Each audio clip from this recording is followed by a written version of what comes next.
Every day's a school day, isn't it? I've started, I'm doing some extraction. I'm full on doing bees this weekend. It's a very busy time for beekeepers and honey.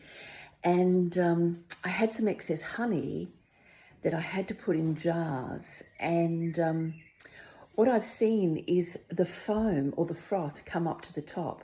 So I'm about to take that off the top of the containers using Glad Wrap.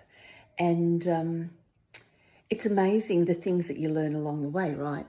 Now, once that froth comes off, when you pour the honey into the jars, the colour is just so much clearer. And so if you ever get a jar of honey and you see that there's some kind of, there's a lack of clarity in the colour, it's probably because that froth has not been taken off the top. I'll do some little snapshots and show you. Okay, so that's the froth. And that's just come up to the surface while it's been sitting in this little jug for a couple of days, waiting for my jars to arrive. Now, it's a bit tricky. So basically, you just put the Glad Wrap on. Because it's a small container, this is a little messy. And then you literally just lift that froth off with the Glad Wrap.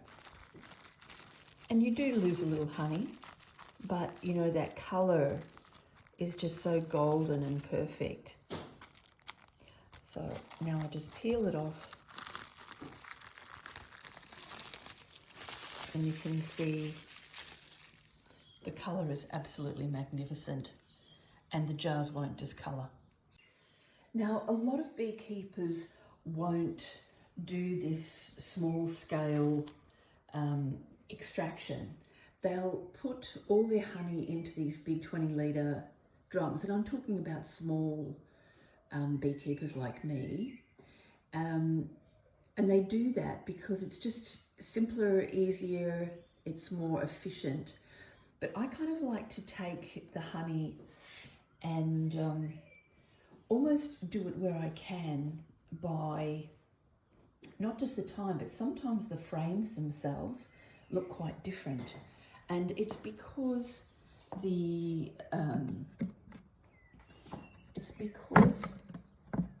now you can see that's capped honey, and this down here is uncapped, that's still in process. This is beautiful golden honey. That's last season.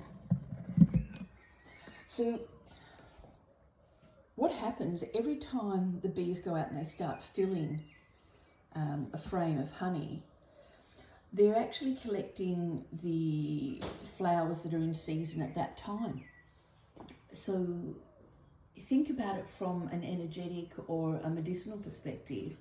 When certain flowers are in flower and they're collecting that pollen, they're actually, you're getting, when you eat that honey, you're getting that particular healing frequency. Think about flower essences here. Think about the healing properties of those particular flowers. You're getting that into your system and getting the balancing and healing from that. Whereas when it all goes into one great big bucket, you're getting the whole mix of what's happened in that season or in that couple of months. So it's a different thing. When you are getting the honey by the frame, it's much more specific. Yeah, just a thought.